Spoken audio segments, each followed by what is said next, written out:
Hey everybody, welcome to another episode of Courtside with Beilinson Tennis. As always, here with my co-host and Hall of Famer, Steve Flink. For time-stamping purposes, this is Monday evening in the States. The finals of both the men and the women in Indian Wells just finished yesterday. And what a week it was for both Jack Draper and Mira Andreeva. I mean, we can start with Draper if you want, Steve. I mean, the guy beats Fonseca early, right? Then he beats a trio of Americans, Brooksby, Fritz, and Shelton. Uh, he beats Alcaraz, and then he beats Runa. I mean, some week for the kid. Yeah, and look, Alcaraz is the only one. The rest of those were straight sets. Alcaraz was the only one to get a set off from 6-love at that. But no, it was really. Before you start there, that's interesting you say about the scores, Steve. He beat Brooksby 7-5, 6-4. He beat Fritz 7-5, 6-4, and he beat Shelton 6-4, 7-5. Yeah, no, exactly. I mean, they're hard fought straight set matches, not easy, but he was clearly the better player. I mean, in the case of Fritz, he was up 5-1 in the second set, served for the match at 5-2, got tight, but closed it out at 5-4. And of course, in the final, there were some similarities. I mean, in the semifinals against Carlos, there were some similarities because he went up 2 breaks in the third there too. Yeah. And he got a bit tight trying to serve it out the first time and then got the job done the second time at 5-4 in the third. So, Well, those first two sets against Alcaraz were crazy. 6-1 and 0-6. 6-1 love 6 is very odd. Carlos, maybe the problem was, in fairness to Draper, Carlos was so far off in the first set, served a couple of doubles in a row to go down the break, and just was, as he said, it was actually one of the worst sets of his career. And I don't think he was being too hard on himself. I remember he was so angry when he lost to Monfils last summer. And he said, I've never played worse. I thought he was being too hard on himself there. Not this time. He played a terrible set, and Jack took advantage of it. And then Jack had a chance to break at the start of the second set, and Carlos got out of it, and he blitzes through that set 6-love. But that's where you had to admire Draper, the way he buckled down in the third. And they had a long game. He got that break. First of all, they had that interesting incident, by the way, David, where it 1-1 in the third. Yeah. And it was the point that gave Draper 15-30 opening. He got to a drop shot of Carlos's, got it back. Lahani, the umpire, said he didn't get it on one bounce. They did the challenge on the replay, which is a great new thing instituted this year because we had the controversy last year with Jack and Felix. Yep. And that should be able to be resolved. It was. And then he did what amounted to a second challenge to say that he should not have to replay the point. Right. That it should be his point. He won on that as well. And he was really good sport. He asked Carlos, he had Carlos come up to the net and he said, hey, did the umpire's call disturb you and make you miss? And Carlos said, no, not at all. No, this is where Carlos is a mensch. I mean, Carlos is not going to lie at a time like that. He really was very good about it and owned up to it. So it was the right ruling in the end. Yes. And then Draper goes on and gets the break. And then in the seventh game, with Carlos serving a 2-4, long game, a lot of chances, 40-15 for Carlos. He didn't close the game out. Jack got that insurance break, which was important because almost inevitably and understandably, he got a bit nervous trying to serve it out the first time. But at 5-4, from love 15, he played really well to win 4 straight points. A couple of great serves, both in the deuce and ad courts, and he was able to hold at 15, and that was a big win for him. He beat Carlos at Queens last year, too, on the grass. So that could end up being an interesting rivalry. They played in Australia this year. Yeah. Go ahead. No, I was going to say they played in Australia, and Jack was hurting. He'd had 3 5-setters in a row, and after that first set, he was dead. He ended up having to retire. He just was not up to another long match, and his hip was bothering him again, which had been bothering him in the offseason and slowed down his preparation for the Australian Open. So now I just hope he stays healthy because I've never seen him play anywhere near that. I've always been impressed with him. And we saw him, David, get to the semis of the US Open last year, an impressive run, loses to Sinner, but this was a level higher. The ground game is just so much better now. He's so much more consistent from the baseline, and more shots are more penetrating. Still a lot of spin on that forehand, but really aggressive. And his two-hander looks really solid now. And then the serve, of course, that lefty serve is just devastating.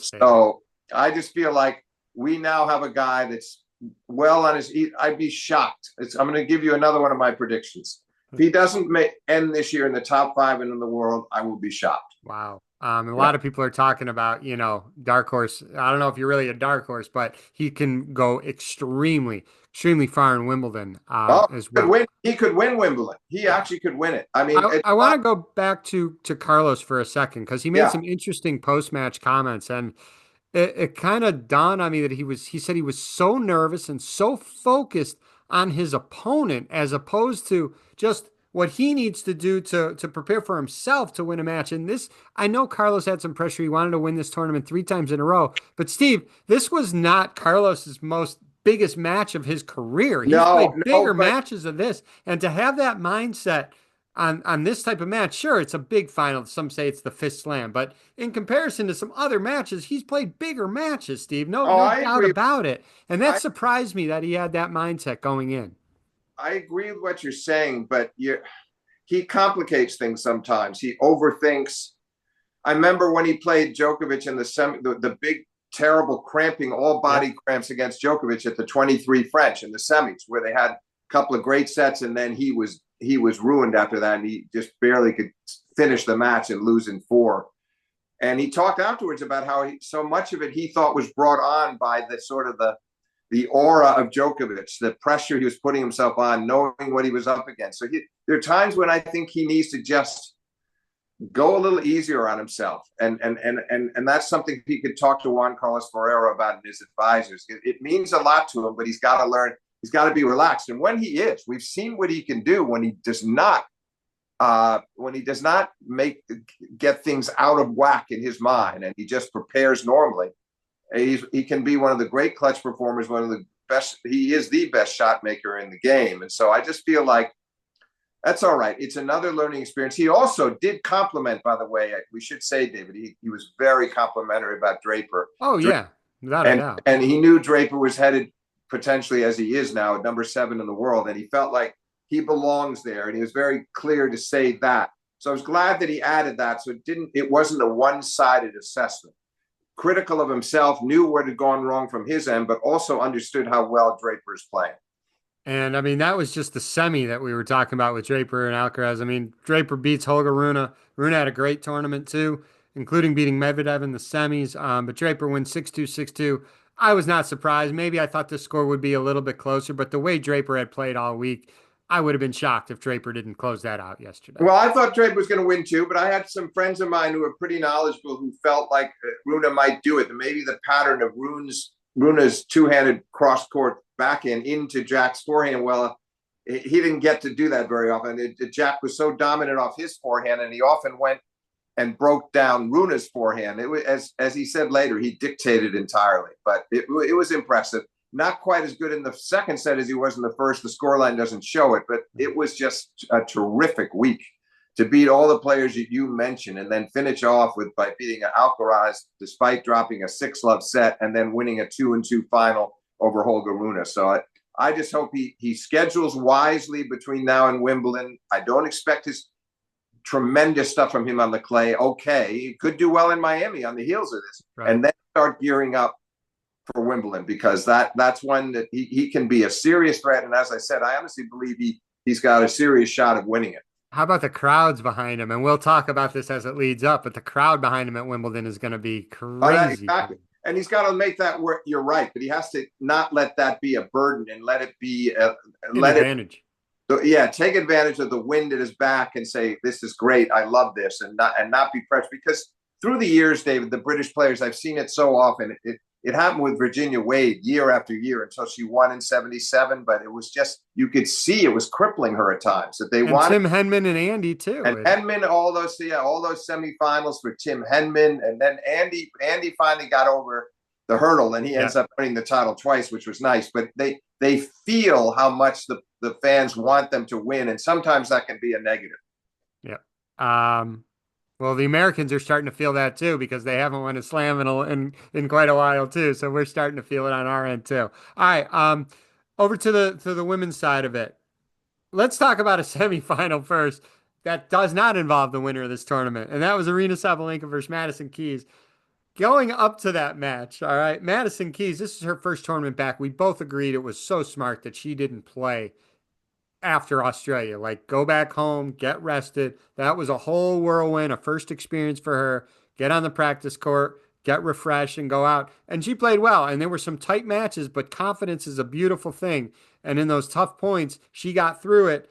And then she gets to the semis to play Sabalenka. And my God, Sabalenka must have every ounce of her frustration from that final in Australia, took it out on Madison Keys. And I think we kind of messaged in between. It was a perfect combination. Sabalenka played great. Maddie, opposite effect. I mean, it was Yeah. 6-0-5-0, Steve. What I didn't like, yeah, 6-love, 5-love, and she finally gets the game. What I didn't like was I felt that Maddie was back to sort of beating herself up a bit psychologically. She looked miserable. It's understandable. Game after game is getting away, and you're worried you could lose love and love.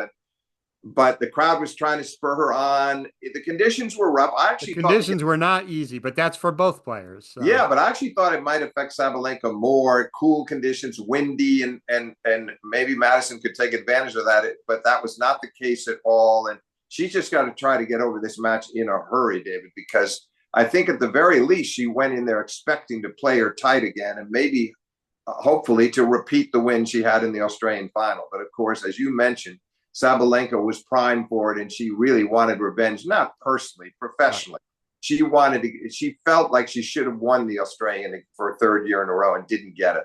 So and that worked against Maddie. But I just hope she would.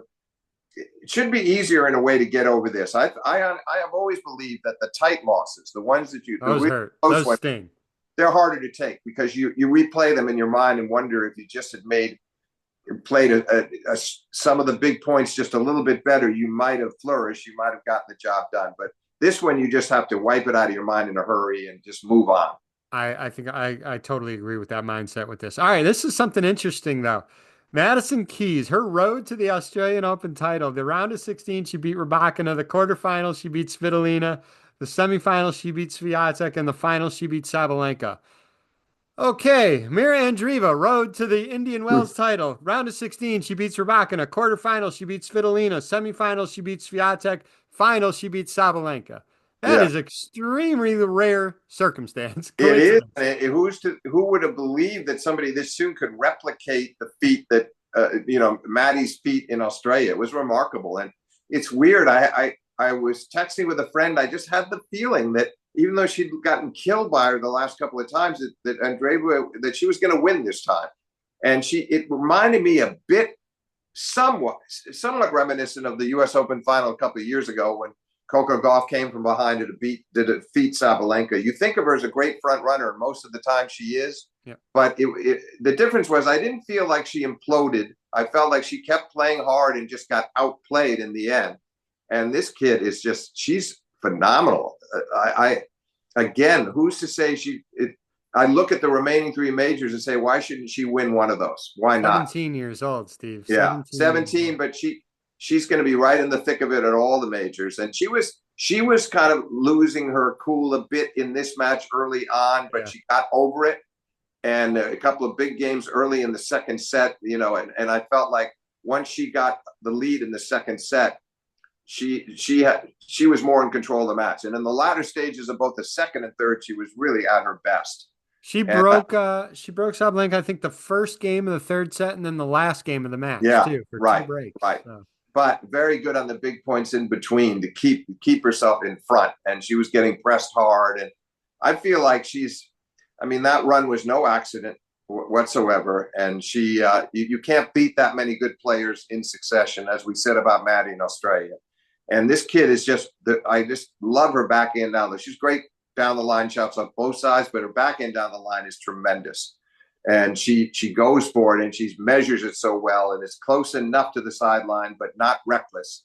And she catches her opponents off guard time and again with that shot. She just got such a good head. She left the court after a couple of those matches after dropping sets against Swiatek. She left, she can't. She splits sets and she comes back, and you just feel like she regroups. She's using that time. She's taking advantage of the rule, yes, but she's using it to compose herself and to sort of reignite herself and to come up with a new game plan. And it worked in a couple of cases where she came back and had a lot of poise and played beautifully the rest of the way. It's interesting. I mean, she's 17 years old, but we've seen her name for a while now. She's experienced. She's played a lot of matches, but I think the next year or two, it's always easier being the hunter instead of the hunted. And right now, she's still the hunter. Now, it's going to change. If she keeps playing at this level, it's going to change. And there's a certain type of pressure. It's almost like a pitcher facing a rookie hitter, right? The pitcher has never seen the hitter before, but by the time the pitcher sees that hitter, the third or fourth time, he knows how to pitch to the guy, and vice Yeah, versa, right? that's true. There's definitely that side of the coin, but conversely, I feel like she's got such a good head on her shoulders, and she's so mature for her age, and Agreed. she's clearly has not peaked at 17. She's going to get a lot better. So I believe, yeah, there could be some struggles next year, depending on how she does the rest of this year, and if she wins a major, living up to that level. But I think she's going to do fine. All right. So we had interesting weeks. I don't think anyone would have predicted the two winners in Indian Wells here with Jack Draper and Mira Andreeva. Well deserved. It's not like they didn't have to go through some damn good players to get it done because they both did. Um, we now move over to Miami. We already see that Novak is there. It's always interesting to see the players on both the men's and women's side that play very late semis or finals in Indian Wells. Sometimes they don't. They wind up pulling out of Miami. They don't always play both, but I'm not aware of that happening with any of the superstars yet, unless something No, breaking happened in the no, last few so hours. Carlos sounded eager to get to Miami and try to win Miami, and he didn't have his wish fulfilled to get three of these in a row, but that'll just make him more eager. And he's on the same half as Novak again. Unfortunately, I prefer to see them on opposite halves. And but it's going to be interesting. I was glad to see also that Djokovic stayed in. There was some speculation that after losing early in Indian Wells that he was going to just wait for the clay court season. I think he's much better off to try to make a run first in Miami and then head into the clay court season with some matches under his belt, and we'll see how he does. He's in Medvedev's quarter, and he's on the same half as Alcaraz. And we got Zverev up at the top. It's a nice field again. Yeah, it really is. Verev, let's see if he can get right the chip here because he has not been playing well. No, Yeah, he hasn't at all. It's a chance to start making amends for him. And he too, he has. I feel like he's in a similar boat to Novak. He wants to get going now. He has not started the year well. right. So for him, again, if he could get to the semis or better in Miami, that could carry him into the clay court season more confidently. And so I think he's really looking to make a move as well. And not just Vera, but other players. You look at this as a potential opportunity. There's still amazing players in the field, but the number one player in the world is not playing in these tournaments right now. Right, So, right. I mean, with Sinner not being there, this is an opportunity. It's only going to get harder once he starts getting back in the field. No, So, very true. But it should be good Miami. A lot of intriguing possibilities, and I feel like maybe we can get a Carlos Novak semi. We'll see what happens on the top half. See how Medvedev got beaten, David, pretty soundly in that match. It was an interesting match against Rune because he was down a break and then he got it right back for 3-all and went up 4-3, and they had a long game on Rune's serve. And Rune managed to after about 10 minutes to fend off Medvedev and get back on course, and he ended up winning it 5-3. And I just feel like he played really well, but Medvedev in a straight set looking very vulnerable again. He just looks very vulnerable to me. Missing shots. He's making some basic unforced errors you don't expect, and I think the serve is just not as fearsome as it was. It's just not quite as it. I felt like when he won the Open in 21, that the serve was one of the keys to the win over Djokovic, who had a bad day to be sure, but the serve just kept. Medvedev had so many easy holds, and only a few times there weren't that many moments where you thought he was under pressure on his serve, and that used to happen a lot in those days. These days, I don't feel like he can. It's the anchor of his game anymore, and I think that's becoming a problem. So he was fortunate to even get to that semi. He had an unbelievable match with Arthur Fee. That could have gone either way. yeah, that's true. I mean, look, that was 7-6 in the third, and Yeah. I think 9-7 in the breaker, and Fees had him 4-2 in the third, and that played a kind of a bad game at 4-2. He was fortunate, but he sounded much more upbeat after he won that match, he was so happy to win a close match, and he literally got jumped for joy Yeah, after he winning. jumped for joy. And people, I think, frankly, I think they misconstrued it. I really don't think he was rubbing it. And he went up to Fees immediately to explain that he didn't mean anything by it. He just was surprised that Fees had missed a very makeable That volley volley. at that point, and he was so shocked that he had won it. He was so that was the reaction. But then he wasn't able to make good on it against Runa, and I feel like to lose in straight, I don't know. He's still in a bind here, and he's still not happy about where he is. His ranking is dipping, and I feel like he could use a lift too, because this will be the last hardcore tournament. Then he has to play all those clay court events where he's never as happy. Granted, the last tournament he won was a couple of years ago in Rome on clay, but it's still not his surface. So I think he really wants to go deep into this, but it's not going to be easy because he'd have to beat Djokovic just to earn the right to play Alcaraz in the semis. So I mean, he would have rather been on Zverev's half of the draw. This is such a fun year for me just because, for any sports fan, right? You got the Sunshine Double, you got the college basketball tournament started, you got spring break, you got the weather finally getting nicer here. There's a lot of good things. The days are getting longer. It's almost like the feel good part of the year that you're getting out of the doldrums of winter, especially in the states where we both live. So I'm excited about this. Again, it's one of the most fun time of the year for me as a sports fan. So I hope Miami's going to be great, Steve. I think it should be. Yeah, I mean, listen, it's got the makings of it, and I don't see why it wouldn't be. And we want to see how everybody who, I mean, see how what the turnarounds are like from those who went deep into Yeah. to Indian Wells, and can they fare well in Miami? And as they say, it's that last hardcore event before we move out into Monte Carlo and the clay, and so it's a big time for a lot of players and an important time. Yeah. So I feel like they will benefit from that. A lot of players will be hungry for this event. I agree, Steve. Well, we'll definitely do a one after the tournament ends, but let's probably try to do one, like we kind of did with Indian Wells, like a mid-tournament deal, like over the weekend or something like that. So Yeah, sounds good. Sounds good. appreciate your time, Steve. This was fun. All right. Thank you, David.